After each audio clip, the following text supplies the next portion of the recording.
Some of the most difficult aspects in astrology tend to provide us with some of the most benefic outcomes.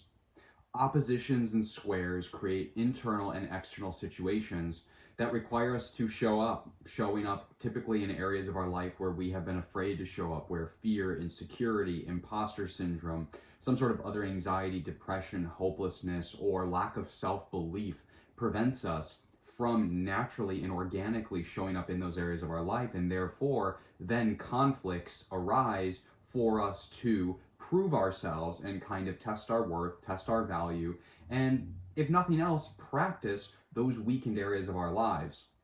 How has Venus in Virgo and her fall opposing Saturn retrograde in Pisces been showing up for you? Where has this reality check been showing up in your money, your relationships, or just your connection with pleasure and sensibility and sensitivity? Things that make sense to you, that are practical, fun, enjoyable, useful, utilizable. This is the dynamic that Saturn and Venus ask when they combine together in an opposition. We essentially have Saturn as the dominant planet ruling the opposition, sticking his hand out and grabbing Venus before she can move any further and saying, are you sure that you have the structures in place in your life in order to achieve the desires that have been cultivated in your body, in your spirit body, during the time that Venus is spent in Virgo? This is the cosmological narrative for the weekend, October 11th and October 12th, Saturday and Sunday. Now, before we dive into it, I have two quick promotions to talk about. If you have seen my videos before, go ahead, hold that 2x speed, skip through these promotions, and we're going to continue the cosmological narrative for the weekend just following these promotions. If you haven't seen my videos before and this is your first time, please, I encourage you to stick around because this first promotion is absolutely free. And I always promote it because I have a lot of fun teaching and I have a lot of fun with my students in class. It is my weekly astrological and divination-based workshop, Consciousness, Conjunctions, and Conversations. It's absolutely 100% free. You do not have to have any sort of knowledge of astrology. I attempt to make astrology bite-sized by still looking at the big archetypal symbols and manifestations of these transits in our lives. We go through the energy on Zoom from the prior week and the subsequent week, and I teach you how to delineate where these celestial movements are taking place in your spiritual and cosmological narrative so that you can make better sense of the highs and lows and integrate the lessons that both the gods and the creator have in store for you in order to reach your highest stage of conscious evolution, because that is specifically, in my opinion, one of the best uses of astrology. As we adventure through this dark forest we call life, even if we've been here before, even if we've done past life regressions, and we find footsteps that we know are ours that maybe don't fit our foot right now, but we know they're ours, and it can be a little hard to follow them. It can be hard to get to where we want to be in life. It can be hard to manifest the reality that we want to live in, or that we know that we deserve to live in. And what better map, what better compass than the stars above that serve as a constant reflection of our internal landscapes, the internal challenges, battles, as well as the fun and the joy, and what those things actually mean. Now, again, completely free. Grab your seat at the link in my bio. It's limited to 10 seats a week, so you have to show up a couple minutes early to grab your spot. Now, the second quick promotion is over the past few months, I've had a lot of people messaging me on TikTok, Instagram, or asking in person, do you do astrological readings? And for a long time, honestly, I didn't.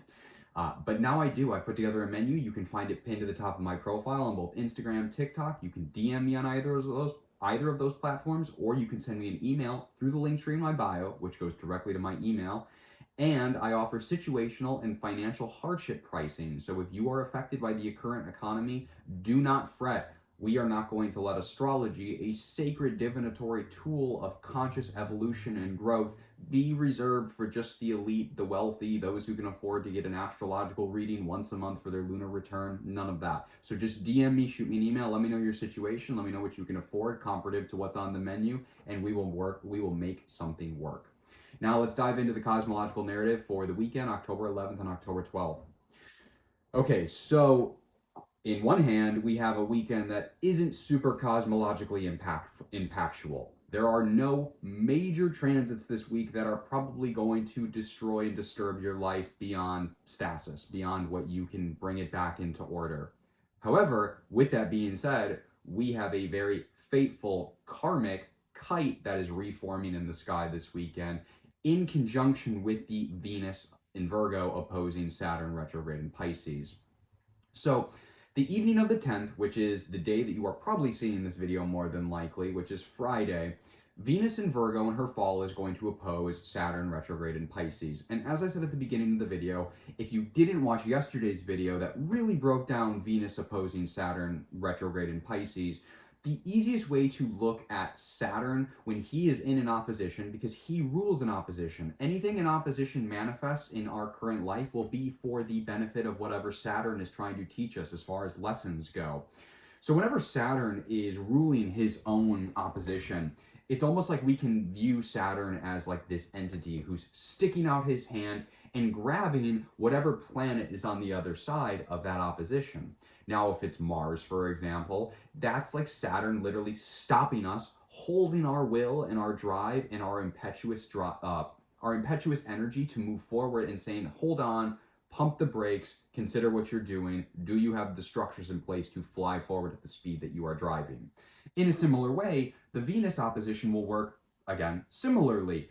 Saturn is grabbing our desire body and saying, hey, that's great that you have these desires. Do you have the structures in the Piscean area of your life in order to ground those Virgoan Venetian qualities that have been cultivated as Venus has been moving through Virgo? Because this opposition is also taking place at the final culminating degrees of Virgo and will still continue to manifest over the solar eclipse degree, 29 degrees of Virgo, where the opposition will continue as Venus moves into Libra, but we'll continue that part of the story momentarily. So on October the 11th, we have one transit we're going to look at, and on October 12th, we have two transits we're going to look at. And the second transit on the 12th will actually extend for several days. And we're probably likely already beginning to feel it, but we will really feel it probably the evening of the 11th into the 12th. And if you're energy sensitive, probably a little bit into Monday, Tuesday, there will probably be some energetic rollover. So the first one is Chiron in retrograde in Aries in the superior position sextile to the moon in Gemini. So remember, if you've watched my videos before, this is all, repeated information. If you haven't, stick along for the ride. Chiron is the culmination and the summarization of our childhood wounds. It's where a specific area of our life has constantly been wounded over and over and over, but it's also an area of our life that we stand to actually be really successful by conquering whatever those wounds are that began in our childhood. So whether they're wounds of being seen, wounds of growing up too fast, wounds of being abandoned, wounds of being ignored, these are all chironic manifestations of wounds.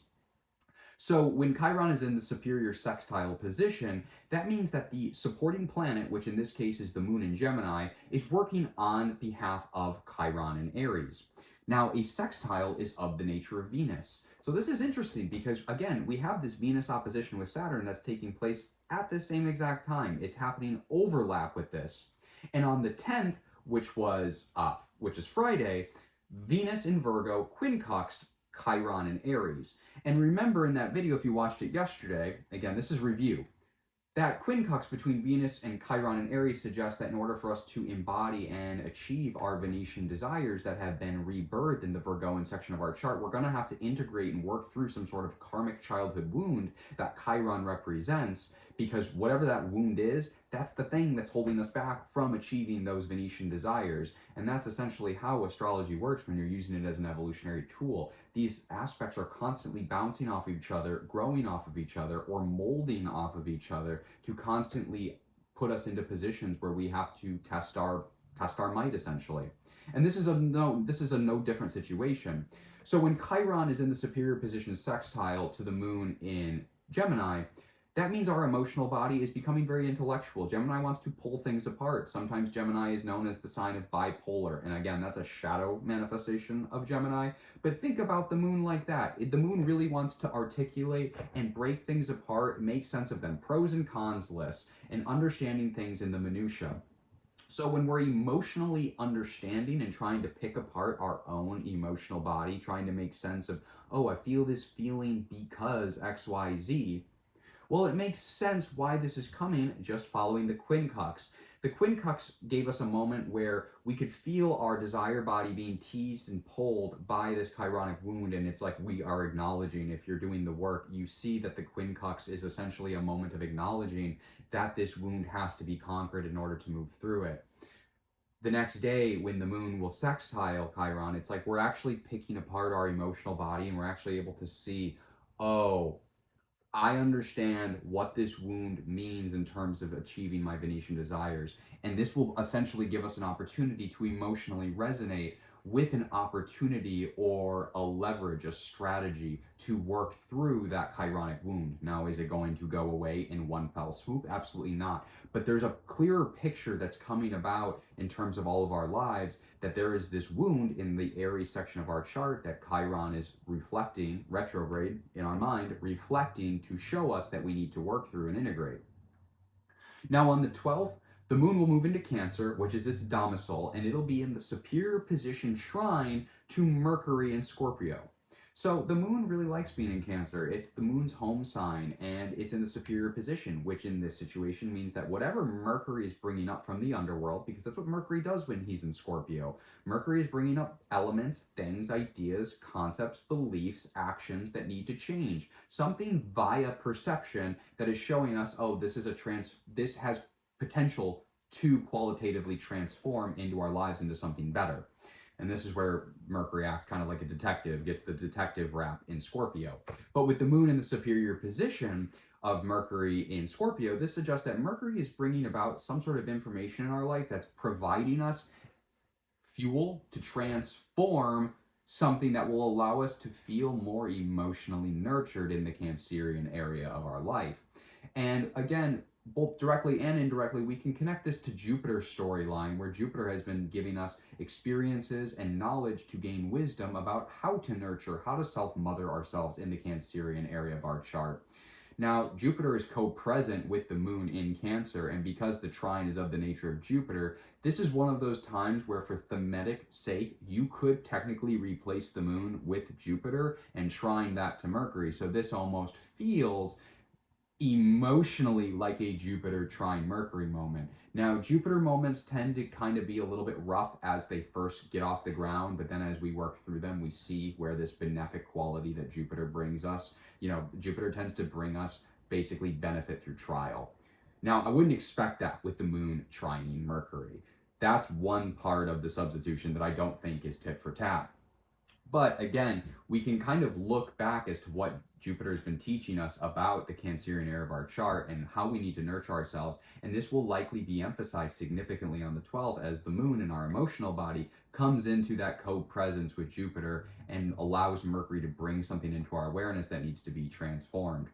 The second thing, which is probably the bigger aspect of the entire weekend, and it's the part of this aspect talk that actually makes this very karmic based, we have a reactivation of a kite that has been playing out since earlier this year, actually since roughly the middle of August, when Mars actually began this kite aspect. And a kite aspect is known as a karmic aspect where there's all these planets basically all working together. Now, think of a kite.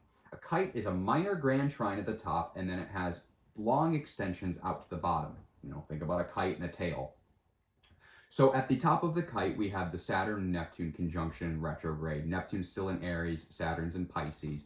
And obviously that opposition, we have Venus down here in Virgo, but during the length of this kite formation, she's actually going to move into Libra, which is her domicile and home sign. On the sides of the kite, we have Uranus retrograde and Pluto retrograde, and during the manifestation of this kite, Pluto is actually going to station direct, but we're not going to focus too much on that in this video because that is going to make it really murky and muddy to delineate all of the little individual details of how this kite might be manifesting in your life. Kites are harmonious karmic events, and with this situation, we have all of these outer planets. We literally have all the outer planets. We have Pluto, Neptune, Saturn, we have Uranus, and they are all making huge catalytic changes in the collective. And the collective on a personal level will tend to be things that we believe because of the world that we grew up in. A lot of our Plutonic karmic imprints are because of the world we grew up in. A lot of our Uranian innovations are because of the world we grew up in. So that's like a kind of an easy, mundane way to examine how an outer generational planet might manifest for you personally. Of course, because something happened in society that you grew up in, you're going to believe a certain thing. And so Pluto or Uranus or Neptune or even Saturn might come through and say, hey, that doesn't work for you anymore. It's time to get rid of it. And that's what those outer generational planets tend to do and how they tend to manifest internally. So you remember we had this Venus opposition with Saturn where we had this reality check where Saturn's saying, up, not so fast. I understand you have these desires. Do you have the structures in place in the Piscean area of your life? You know, the connection with the divine. Are you structuring your connection with the divine, with the mystical, enough in order to achieve these Venetian desires? And this Kite suggests that Uranus in retrograde and Pluto retrograde, again for all intensive purposes, are going to be giving us intellectual, because they're both in air signs, intellectual stimulus that's going to help us realize what Saturn and Neptune are asking for us to both simultaneously dissolve and rebuild in the structure area of our lives, specifically in Pisces and Aries, and then soon it'll just be Pisces. But we're dissolving structures, we're rebuilding them, and it's all for the behest of Venus. And so essentially what this is a karmic checkpoint in our lives. We are coming upon something we would have always come upon, and now it's essentially time for massive waves to change. And if you've been doing the work, you're going to feel this less. If you've been doing less of the work, you're going to feel less of it. These kinds of karmic aspects, when they show up as sacred geometry, we can view as almost like temporary short-term portals. And everybody's familiar with the eclipse portal terminology, where we're thrown a bunch of different trials and basically asked to level up and grow up in our conscious evolution in a very short amount of time. You know, 6 weeks in an eclipse portal is like 6 months of real world time. And we can kind of view kites as being similar aspects. It might be 3 or 4 days, but we're getting 2 or 3 weeks or maybe more of spiritual homework done in that meantime. If you enjoy these spiritual and astrological narratives, I encourage you to check out Consciousness Conjunctions and Conversations. Like I said, it's completely free, limited to 10 spots a week. I encourage you to check out the link in my bio to sign up. If I don't see you signed up for class, I'll see you in my DMs for readings or explanations for hardship pricing. And if I don't see you in my DMs for readings, then I will see you on Monday for the Cosmological narrative for Monday and Tuesday. Y'all have a wonderful, blessed, and productive weekend, and may this kite be with you.